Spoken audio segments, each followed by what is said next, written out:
രവി അശ്വിൻ ഒരു വനിതാ അമ്പയറിനോട് വളരെ മോശമായിട്ട് പെരുമാറിയിരിക്കുകയാണ്. എന്തായാലും സംഭവം എന്താണെന്ന് നോക്കാം. അതിലേക്ക് പോകുന്നതിന് മുമ്പ് നിങ്ങളുടെ ലൈക്ക് വളരെയധികം ഇമ്പോർട്ടൻ്റ് ആണ്. 200 ഉണ്ടെങ്കിൽ ടാർഗറ്റ്. സോ എല്ലാവരും അതിലേക്ക് എത്തിക്കുമെന്ന് വിചാരിക്കുന്നു. പിന്നെ സബ്സ്ക്രൈബ് ചെയ്യാൻ മറക്കല്ലേ. സോ എന്തായാലും ആദ്യത്തെ അപ്ഡേറ്റല്ലോ ഇത് മാത്രമുള്ള അപ്ഡേറ്റ്. അത് രവി അശ്വിനുമായിട്ട് ബന്ധപ്പെട്ടിരിക്കുന്ന അപ്ഡേറ്റ് മാത്രമാണ്. അതായത് TNPL തമിഴ്നാട് പ്രീമിയർ ലീഗ് അത് നടന്നുകൊണ്ടിരിക്കുകയാണ്.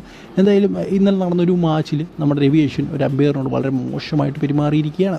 അതാണ് ഇപ്പോഴത്തെ ഏറ്റവും വലിയ ബ്രേക്കിംഗ് ന്യൂസ് എന്ന് പറയുന്നത്. അതായത് രവി അശ്വിൻ ഒരു ബോൾ ഫേസ് ചെയ്യുകയാണ്, അദ്ദേഹം ബാറ്റ് ചെയ്യുകയാണ്. സോ ആ ബാറ്റ് ചെയ്യുന്ന സമയത്ത് ഒരു ബോൾ അതിൻ്റെ പാടിക്കൊണ്ട് വിക്കറ്റിൽ കൊള്ളാതെ. സോ എന്തായാലും അമ്പയർ, അതായത് ലേഡി അമ്പയർ ഔട്ട് വിളിച്ചു.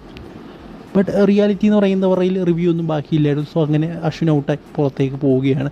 എന്തായാലും ആ പുറത്തേക്ക് പോകുന്ന ടൈമിൽ അശ്വിൻ വളരെയധികം തർക്കിക്കുന്നുണ്ട്, അത് ഔട്ടല്ല എന്ന് പറഞ്ഞുകൊണ്ട് ആ ലേഡി എംപയറിനോട് എന്താ പറയുക, വളരെയധികം ദേഷ്യത്തിൽ അശ്വിൻ ചെല്ലുന്നുണ്ട്. ബട്ട് അവരതൊന്നും ഗവനിക്കുന്നില്ല. അതുപോലെ തന്നെ അങ്ങോട്ട് നടന്നു പോകുന്ന ടൈമിലും പാടിലൊക്കെ ബാറ്റ് അടിച്ചിട്ടാണ് അദ്ദേഹം പോകുന്നത്, ബാറ്റ് വെച്ച് പാടലൊക്കെ അടിച്ചിട്ടാണ് പോകുന്നത്.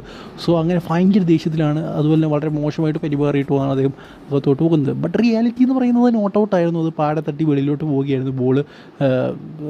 അതായിരുന്നു സംഭവം എന്ന് പറയുന്നത്. സോ എന്തായാലും ഇതിനെക്കുറിച്ച് നിങ്ങളുടെ അഭിപ്രായം പറയുക. അശ്വിൻ്റെ ഭാഗത്ത് തെറ്റുണ്ടോ? ആ ഒരു വനിതാ അമ്പയറിനോട് മോശമായിട്ട് പെരുമാറിയത് അശ്വിൻ ചെയ്ത ശരിയായിട്ടുള്ളൊരു കാര്യമാണോ?